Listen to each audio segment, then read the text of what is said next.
This is the Soul Expansion Soundboard, an hour of honest conversations and straightforward advice on spiritual growth, limitless creation, and enlightened evolution, with two certified spiritual coaches and soulpreneurs who understand what it's like to navigate spiritual growth in an ever-changing world.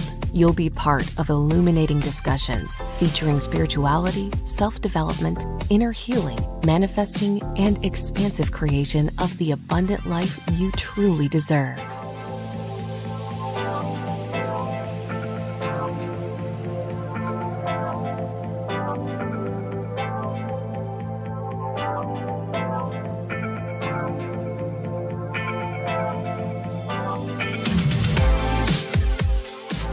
Now, here are your hosts, Roz Kincaid and Julian Hill.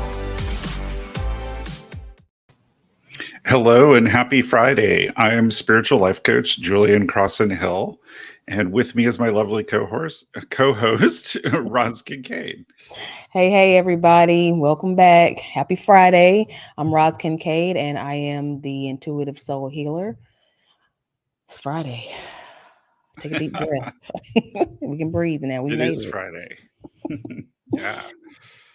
Looking forward to the weekend myself. So today's topic is kind of a special one because we talk about fear a lot in our culture, and as life coaches, we talk a lot about fear. And the particular angle we're going to be talking about is, what's the fear trying to tell you? Because if you're feeling fear, it's usually because there's no reason for it. It's not that there's no reason for you to be feeling a little fear. It's trying to send you some kind of message. And so today our discussion is going to be focused on, what is that message? What is fear trying to call to your attention? And we're trying out a new format with the show today. We're only going to be going 30 minutes instead of a full hour. So Roz and I are going to have to get in and be tight with our points, but we're going to see how it goes. Roz, we can do it for you. We can do it. So the place that I'm being led to start, number one, let's understand that fear is an innate and natural emotion. Like it's not here as the boogeyman. All right, like you have an innate as a mammal, as an animalistic emotion that indicates to you when threat is nearby, or when danger is nearby. And so I think that as we evolve, as we age, as we become more exposed to society, that fear starts to turn into something else that I want to say, I don't know, that doesn't become productive and beneficial for us in the way that it was intended to be. Like if you, as a child, you don't have a lot of fear. I mean, you do. You have a fear that you'll be alone, or that something's gonna hurt. Like my daughter has fear of taking shots, but we're working on that. But that's because she feels a fear that there's a threat to her personal safety. Like that's natural. You should have that. You should know not to walk in traffic unless you're trying to do something else that I'm not going to talk about. But you should have a natural fear that protects you, and that's exactly what fear is meant to do, is to protect you. But I think we allow it to get out of order and out of line when it starts to hold us back and keep us from moving forward in a direction where we want to achieve things. We want to achieve goals. We want to create new things. We want to manifest things, but we're too scared to get out of our own way or get out of our own comfort zone and try something new, or follow that voice, or do something different, or go upstream, go out of the flow, or not go, or go with the flow, whatever the case may be. It's funny because listen, I come from a church background, and I know we got 30 minutes, so let me hurry up. I come from a church background, and the scripture comes up for me that God did not give us a spirit of fear, but he gave us a spirit of power. And what that means is that you shouldn't be walking around life being scared of your own shadow. Like God didn't give you that kind of fear where you can't even feel safe in your own home. That's not normal. That's not okay. That's not the kind of fear that fear and trembling that God has given you, that we have as pieces of God. Like, we have to take that fear and transform it into motivation and something else. That's where I'm at right now. Yeah. So I loved what you said about fear being natural because it really is. I bring human design into everything. And our splenic center in human design is the source of our survival instinct. And in that splenic center are what we call our survival fears, which served a different purpose when we first evolved to walk upright and come down out of the trees. And we had predators, and life was a lot harder for us. There were a lot more physical threats to our safety. And so the splenic fears are things like fear of the future, fear of failure, fear of rejection. And you might think, how is rejection a survival fear? But remember that in a more hostile world, when we first evolved as on this planet, if you weren't part of a group, if you weren't part of a tribe, you couldn't survive on your own. So fear of rejection was very much tied to your survival. Now, it's not that way anymore, but we still have that fear. And it triggers a lot of us, particularly I work with spiritual entrepreneurs. So it particularly triggers a lot of us when we first go out there and put our message out there, when we show up on social media and make our first video, or we drop our first podcast, or we express our first opinions about our message, that fear gets triggered, but it doesn't mean the same thing anymore. And so we need to think about, what is fear in our modern life trying to tell us? And sometimes one thing that it's trying to tell us is that we're taking on too much, because our modern life is busy and we try to fill every minute of our day. And so sometimes when those fears come up, and the stress and the pressure related with them, it's really a message to slow down. Yeah. I have felt that fear myself, or that level of overwhelm. It's like, and it comes from, actually, what happens is that I get this fear that I'm not doing enough. I'm going to be left out, FOMO, fear of missing out, right? And then my mind tells me, or my ego is telling me, well, you need to hurry up. One, you need to hurry up. That's one thing. One, you need to hurry up. Two, you need to be doing what somebody else is doing. Three, get on the ball, get on the stick, and do this thing and that thing. And then before you know it, I've got all these plates spinning around in the air, and they're all wobbly and about to fall. And I'm about to fall too. I'm like, it happens to all the time. And it's a lesson that not just me, but I've known other people to get this, have to go through this same lesson over and over again. It's like, when is enough going to be enough for you, right? When is the fear of not being enough not going to be a fear anymore? When is enough going to be enough, so that you don't have to feel this fear of not being enough? When you get sick and tired enough, you'll transform that fear into, I need to sit down. I need to rest. I can't be doing all of this. I had a conversation the other day with my husband, and I straight up told him, I can't do y'all and me. And that's something that's, you're not going to hear coming from many women of color who were raised by strong women, raised in, with a religious background. Like, you're supposed to cook for him, feed the kids, clothe the kids, teach them, be Uber, be the party planner, all of that stuff. And it's like, where am I? But at the same time, it's like, well, if I don't do these things, or if I don't live up to somebody else's expectations, I won't belong. I won't be accepted. And it becomes this cycle of overwhelm, where I'm doing all these things, I get forgotten about. But I'm also compounded on that, is that I won't be enough for somebody else. Where right now, you're not enough for you, because you're not giving yourself time. And I'm not talking about self-maintenance, I'm talking about self-care. So if you take that fear, and if the pressure gets to be too heavy, heavy enough, then it'll transform, and you will turn inward, and you will start to take time for yourself, and you will start to do things for yourself. I don't know if who I'm talking to. I know I'm talking to me, but I feel like I'm helping somebody. But you don't have to, live in fear that you won't belong or be accepted while you are setting yourself on fire and not taking care of yourself. You're no good to yourself like that. Yeah, yeah, absolutely. And just kind of adding on to the back of what you said, we talk a lot about imposter syndrome. And it's really just another way of describing fear, because imposter syndrome is fear of being found out that you're a fraud, fear that you're not going to be enough. And in the past, when we've talked about abundance and scarcity, one of the things we talked about was sufficiency.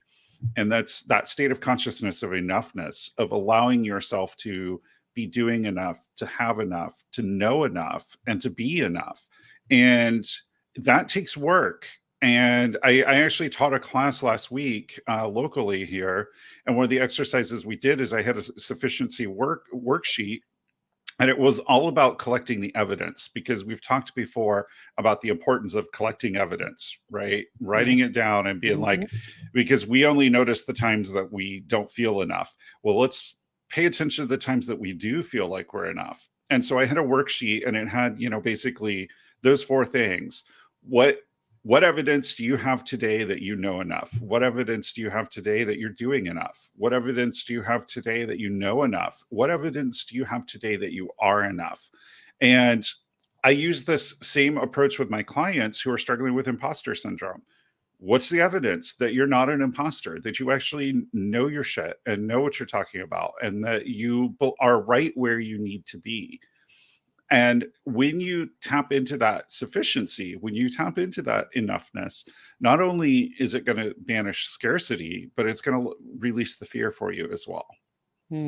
I like that. I like that exercise of finding the evidence that you are enough. Yeah. That you are what you know you are, that you are what you want to be. And I think that we get so engulfed in not looking, we get so engulfed in looking for evidence that we're not, that we created, we manifested, right? Because come on, y'all, we all know that what you emit, you receive, right? And so when you continually emit, I'm not enough, like you're gonna look around and you're gonna find evidence that supports that. But if you move all of that out of the way, you'll also find evidence that you are enough, you have enough, your needs are met, they'll continue to be met, you belong, people love you, and it don't have to be like a lot of people, right? It don't have to be a lot. And I think we look for quantity over quality too. That kind of plays into this fear that because I don't have all of it, the quantity of it, then it's not enough. Then the fear sits in. Well, I got to get more. I got to get more. I got to get more to make myself feel whole. That's just not true. You got to stop feeding yourself these lies because they're untruths. They really are. And you're creating this evidence to support this falsehood. Yeah. So I want to talk about spiritual entrepreneurship for a minute, because I have a really great example. And even if you're not a spiritual business owner, you're going to benefit from this, because I think that fear, when it shows up in your business or in your life, is a sign or signal that it's time to check your assumptions. And let me give you an example from business. I was on a Facebook conversation, and someone said, I'm just so tired of doing social media. And so what do you do to market your business when you don't feel like doing social media that day? And I said, don't do social media, right? You don't have to have social media to market a business. You can say no to it and be just fine in your business. I do very little social media. I don't like it. I even put a post on my Instagram that was like, you're going to see a lot less posts from me because I don't like doing this. And this woman responded and said, I said, well, you don't have to do it. And this woman responded and she said, well, if we're not always pushing and working and force, being out there and doing these things, customers won't buy our product. And so there's real fear in a statement like that. But where I went immediately was, you don't know your ideal client, you've made the wrong assumption about who they are, and you're talking to the wrong people or pushing to the wrong people, or you're on the wrong social platform because the people you really want to reach are over on this other one. Your product isn't a good fit for your ideal customer. It's not the right product. You're solving the wrong problem for the people that you actually want to help, or the product doesn't have any value. You're not providing value to the customer with the product. And so all of those are assumptions that, this person's making this assumption that they have the right customer, they have the right product, and the product actually provides value and solves that customer's problem. And based on that assumption, they haven't experienced ease in selling it. And so they're experiencing fear around making a livelihood off of this product that is causing them to push and push and push and constantly be marketing, constantly be selling, and feeling like they're not enough. And really, all they really needed to do was listen to that fear and go check those assumptions, make sure all of those things were in alignment, and they would have that ease. And I'm sure you can think of plenty of other examples outside of business that this same thing applies to. So for me, that kind of fear, that real like, I've got to be doing this stuff because if I don't, something terrible is going to happen, is really a message to check the underlying assumptions. Check the assumptions that you have to do this or that you should do this. Yeah.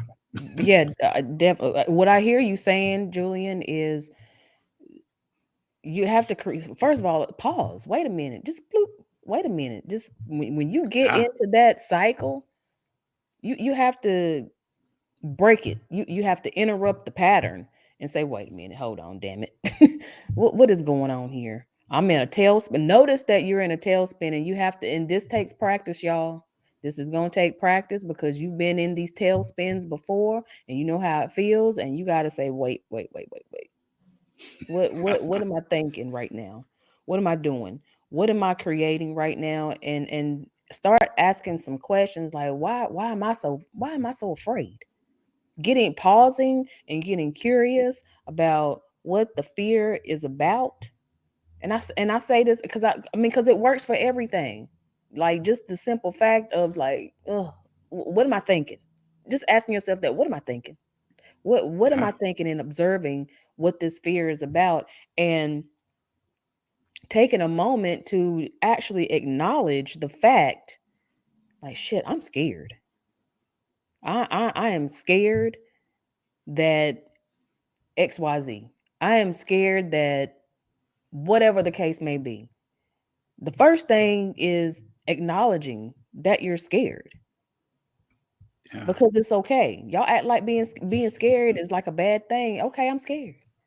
I'm scared this isn't going to happen. I'm scared that's going to happen. I'm scared. Well, and then start to turn things around. Okay, well, explore, get yourself at a crossroads. If I continue down this trajectory of being scared, what happens? If I go down this trajectory of pushing through my fear, and I'm not talking about pushing through, keep striving, keep doing out of fear, but if I go in a different direction that raises my vibration to where I'm calm. What if I stop doing this just for right now? What if I just took a break from posting on social media? What if I took a break from this person? What if I took a break from doing this at work? What if I took a break and let somebody else do this for me? Then what? But see, we don't do that. And we just keep going in this tailspin. I'm afraid, like a cat chasing his tail. And then before you know that, your heart has exploded. Literally. You've had a stroke. I know that's drastic, but that's where that comes from. Or you have Bell's palsy, or you have a heart attack, or you fall into an eating disorder, whatever the case may be. Yeah. I think for me, though, it's more than just taking a break. It's asking yourself, do I really have to do this anyway? Because people get so wrapped up in the fear over something that they feel like they have to do. And it's the underlying assumption that you really need to pause and look at and be like, do I really have to do this? Or have I just been told that I got to do it? And it kind of comes back to some of that like shoulds and have tos that we talked about before. Throw those out. Throw that shit out. This is your permission slip to do things your way. And The other thing I want to say about that, about stopping and pausing, is get out of your head, because we feel fear in our body and then we think about the fear and we make it way bigger than it is. We ruminate on it and we focus on all the bad things that could possibly happen, and we make the fear much, much bigger than it is. So I had a great guest on my podcast in the last couple of weeks, Sarah Monroe. And one of those things she said about getting out of her mind and getting back into her body is go take a walk, go dance, go drum if you have a drum, go do something physical and get out of your mind. And then you can really tune into the body sensation of the fear. And like, how bad is this anyway? Because I guarantee you, your mind's making it much bigger and much worse than it is. Exactly. The sky is falling. That's Yeah. exactly what your ego and your mind is going to tell you every time. The sky is falling, birds are dropping out of the sky, clouds are now on the ground, the sun is about to crash into the earth. Like it's going to be a telenovela, okay? All the time.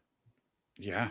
And one thing that you said, Julian, about giving yourself a permission slip, I think that that's part of what fear, like right under the surface. If you dig a little deeper on the fear, that's part of the message about fear. Is like you've lost your permission slip to do whatever the hell you want.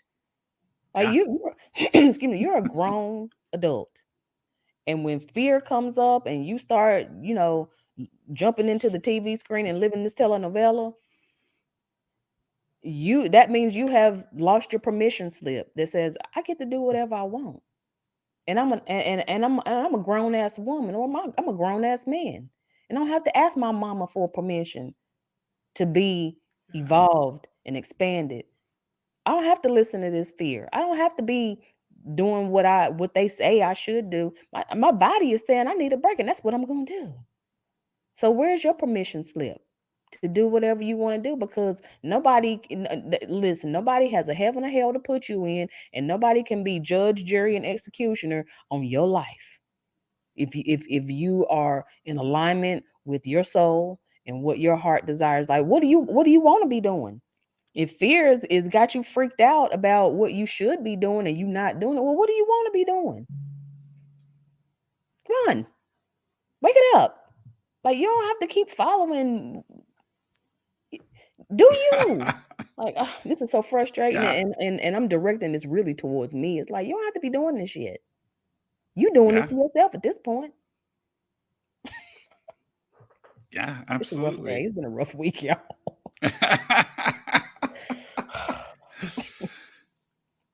Anyway, that's all I got.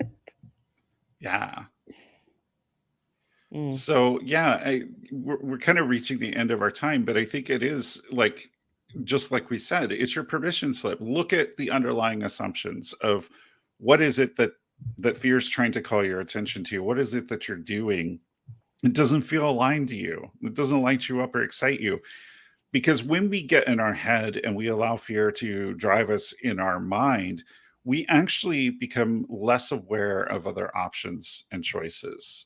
And that's something that's been studied.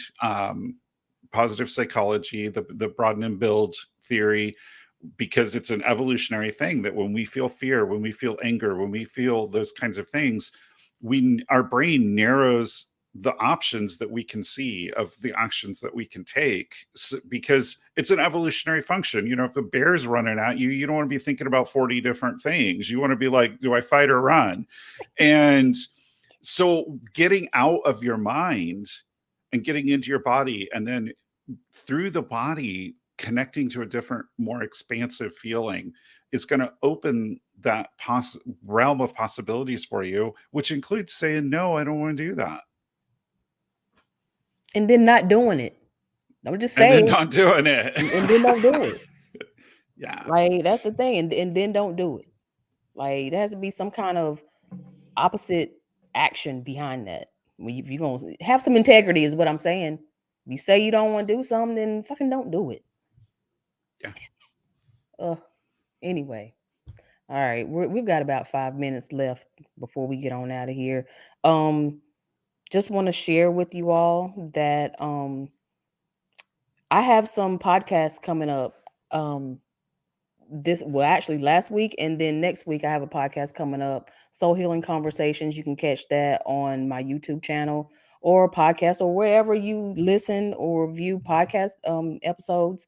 But I have a special guest, Carla Gregg, who I met through another group that I'm in, and we get into fear and how you can use neurolinguistic programming to rewrite stories around fear and rewrite some of the trauma that you have coming out of fear. So you guys, that's coming out on the 15th, next Wednesday, February 15th. Make sure you check that out. I also have another podcast that dropped last Wednesday with Natalia Marconi,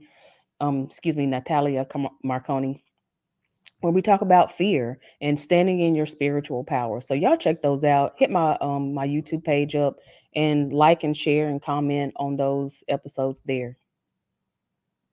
Awesome. Well, while we're talking about podcasts, I have my Answer Your Unique Calling podcast, which I've been doing a little over a year. It drops every week. And I talk about a lot of different stuff. I've talked about human design a lot, talked about fear, I've talked about frustration, talked about running your spiritual business, answering your spiritual calling. We've talked about a lot of things. Had some great guests. The last 2 episodes were with Sarah Monroe, and we talked a lot about getting into your body and about women reconnecting with their body and with their pleasure, and just a lot of really interesting things that Sarah had to say. So go check that out. And if you enjoy it, leave me a rating on Spotify, Apple, all the things. And go check out that podcast. Definitely. And it's a great podcast too, y'all. Like, so support what we're doing. Support what we're doing. Don't be afraid about what we're talking about, that somebody's gonna find you out. Who cares? This is your life. Do you? Yeah. Okay. So next time when we come back, we're going to dive a little bit deeper and unpack fear just a little bit more and give you some tools and strategies on how you can learn how to use fear, because it can be useful. Like, we just wanted to give you a little taste today, just to wake you up around your fear, and like, you don't have to be running around here with a chicken with your head cut off, like a chicken with your head cut off. So we're going to unpack how to use fear, how to use it for your benefit, how to use it for your expansion. When are we coming back? The 20, sorry, y'all. My date. Thank you. 24. Jesus. We just had a full moon, so there's that. So the 24th, we're going to be coming back and talking about how to use fear. So catch us next time, 12 noon, right here, YouTube and Facebook. And we'll get right into it. Have your notes and your pen ready too.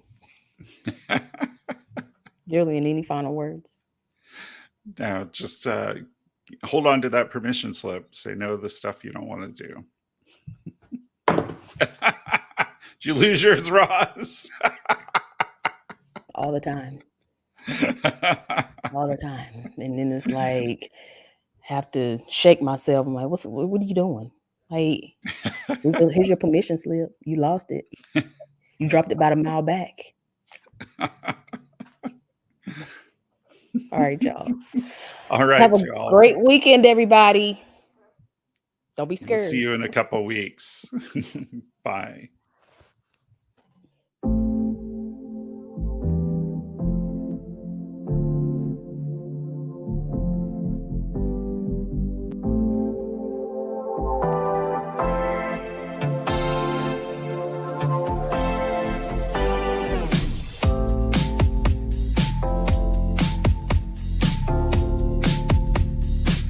This has been the Soul Expansion Soundboard. Join us live every other Friday.